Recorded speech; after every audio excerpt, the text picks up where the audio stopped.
गिल को लगी है चोट। आप सभी को पता है यहाँ पे कि मैच सिमुलेशन कह लीजिए, मैच प्रैक्टिस कह लीजिए, यहाँ पे टीम इंडिया करती हुई नजर आ रही है, जिसमें कल बहुत अच्छा प्रदर्शन शुभमन गिल ने बल्ले से किया था। लेकिन अब जो खबर निकल के आ रही है उसमें बताया ये जा रहा है कि शुभमन गिल के लेफ्ट हैंड के एक फिंगर में यहाँ पे चोट लगी है और साथ ही साथ हो सकता है कि उन्होंने अपना हाथ जो है, उंगली जो है वो फ्रैक्चर कर ली हो और चोट के चलते यहाँ पे पहले टेस्ट मैच को मिस भी कर सकते हैं शुभमन गिल। यानी कि एक तो गरीबी और उसमें आटा गिरा, वो स्थिति टीम इंडिया की यहाँ पर बनती जा रही है। रोहित शर्मा के पहुंचने पर अभी भी संशय है कि पहुंचेंगे पर्थ टेस्ट के लिए या नहीं पहुंचेंगे, और ऊपर से यहाँ पे शुभमन गिल का चोटिल होना। केएल राहुल की चोट पर अभी कोई अपडेट आया नहीं है, यानी कि एक आपका कप्तान अभी तक ऑस्ट्रेलिया पहुंचा नहीं है। दो खिलाड़ी जिनसे आप ओपनिंग की उम्मीद कर रहे थे, जिन्होंने थोड़ी सी फॉर्म के अक्स दिखाए थे मैच सिमुलेशन में, वो दोनों ही यहाँ पे इंजर्ड हो गए, जिसमें केएल राहुल का भी नाम आता है, जिसमें शुभमन गिल का भी नाम आता है। अब हुआ क्या है वो पूरा मामला आपको यहाँ पर बताते। शुभमन गिल यहाँ पे प्रैक्टिस कर रहे थे,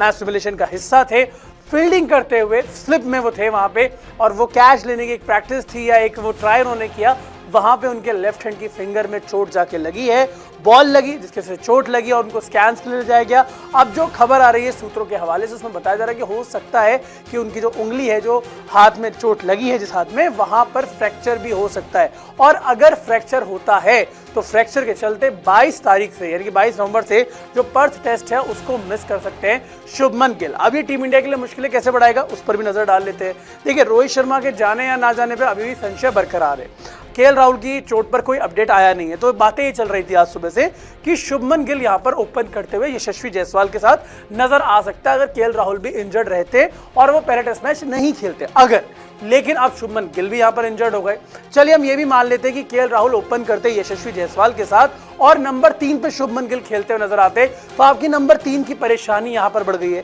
क्योंकि ऑस्ट्रेलिया में आप नहीं चाहेंगे कि विराट कोहली का आप बल्लेबाजी क्रम चेंज करके उनको नंबर 4 से नंबर 3 पर भेजें, आप उन्हें नंबर 4 पर ही रखना चाहेंगे। अगर शुभमन गिल यहां पर बाहर होते हैं तो टीम इंडिया के लिए दिक्कतें और ज्यादा बढ़ जाएंगी कि आखिर नंबर 3 जैसी एक इंपॉर्टेंट पोजीशन पे, एक ऐसी पोजीशन पे जहां पे चेतेश्वर पुजारा एक समय पे खेलते थे ऑस्ट्रेलिया के सामने, वहां पे किसको उतारा जाए, क्योंकि जिस तरह से अभी टीम इंडिया के जो बल्लेबाज है ऑलरेडी मैं कहूंगा आउट ऑफ फॉर्म तो है ही, लेकिन इनएक्सपीरियंस भी है, तो वो भी दिक्कत है। और वहां पे शुभमन गिल जो पिछले दौरे का हिस्सा रहे थे, उनको चोट लगना कहीं ना कहीं टीम इंडिया के लिए और मुश्किलें बढ़ाने वाली बात है। अब देखना ये होगा कि शुभमन गिल पे जो भी अगली अपडेट आएगी वो हम आप लोगों को यहाँ पर बताएंगे, लेकिन शुभमन गिल की चोट ने टीम इंडिया की टेंशन बढ़ा दी है। अब आप लोग बताइए कि अगर शुभमन गिल भी चोटिल हो जाते हैं, केएल राहुल भी चोटिल हो जाते हैं, तो ओपनिंग की जिम्मेदारी, और रोहित नहीं पहुंचते हैं, तो ओपनिंग की जिम्मेदारी यशस्वी जायसवाल के साथ किसको मिलनी चाहिए? आप अपनी राय हमें कमेंट सेक्शन में दे सकते हैं, और साथ ही साथ ये भी बता सकते हैं कि क्या रोहित शर्मा को पहले टेस्ट मैच के लिए